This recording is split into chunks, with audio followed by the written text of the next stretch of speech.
There are moments in life when a person feels completely empty, as if everything they once were faded, as if they have nothing left to offer the world.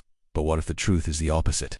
What if your life changes not when you receive something, but when you finally choose to give? Stay with me until the end, because this story may shift the way you see success, your value, and your future. Before we begin, I am ready to grow in the comments if you're open to transforming your mindset today. Let's start. On the edge of a small coastal town, there was a busy seaside market. You could hear fishermen shouting their prices, kids laughing, the waves hitting the rocks, and seagulls fighting over scraps of food. In the middle of all that chaos stood a man named Raoul. Raoul didn't own a stall. He didn't sell anything. Most days, he didn't even know what to do with himself. He simply walked through the crowds asking for spare change. Not because he wanted to, but because after losing his job, his home, and his direction, he believed he had no other option. He truly thought he had nothing. And when you believe you have nothing, the world treats you like nothing. One afternoon, as Raoul wandered through the market, he noticed a man stepping out of a black chip-clean clothes. Confident posture, calm eyes. His name was Gabriel, a traveler who visited coastal towns to buy rare handcrafted goods. Raoul approached him, stretched out his hand, and whispered, "Sir, could you spare some change?" But Gabriel didn't reach for his wallet. Instead, he looked at Raoul and asked, "What will you give me in return?" Raoul blinked, confused. I have nothing to give, I'm just asking for help." Gabriel smiled gently and answered, "Everyone has something to give. But if you don't believe you have anything, why should anyone else believe you do?" He didn't say it with cruelty. He said it with truth. And that truth shook Raoul to the core. That night, Raoul sat on the end of a wooden pier staring at the moonlight trembling over the water. He kept replaying those words. If you don't believe you have anything, why should anyone else believe it?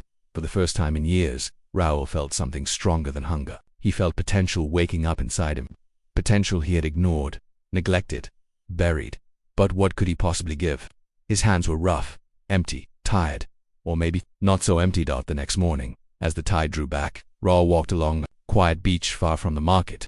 That's when he noticed them scattered across the wet sand. Beautiful seashells. Not ordinary ones, unique, polished by the ocean with spirals and soft colors that looked like tiny pieces of art. He picked one up, then another, and for the first time in a long time he felt a purpose. What if, he whispered, I stop asking and start offering? He filled an old canvas bag with shells and returned to the market. When someone handed him a coin, he smiled and offered a shell in return. A woman stopped, surprised.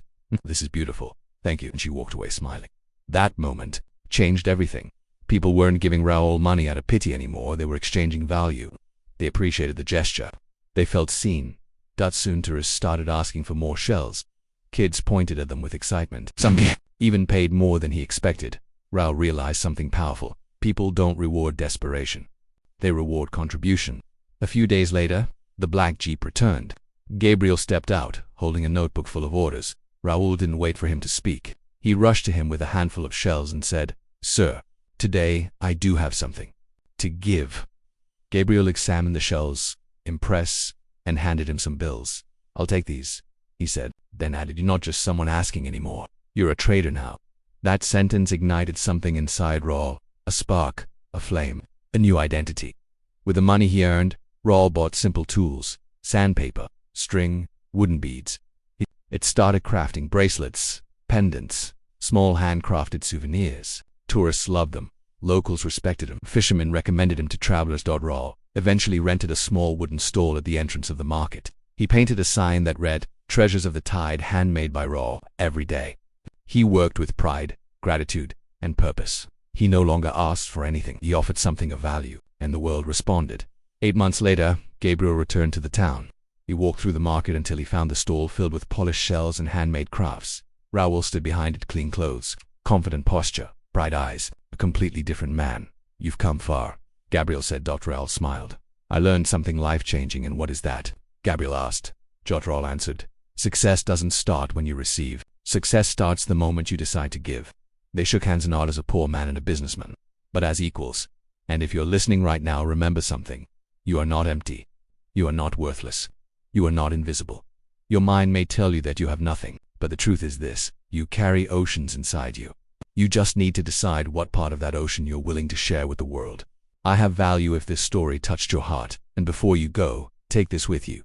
Your life does not change when the world gives you an opportunity.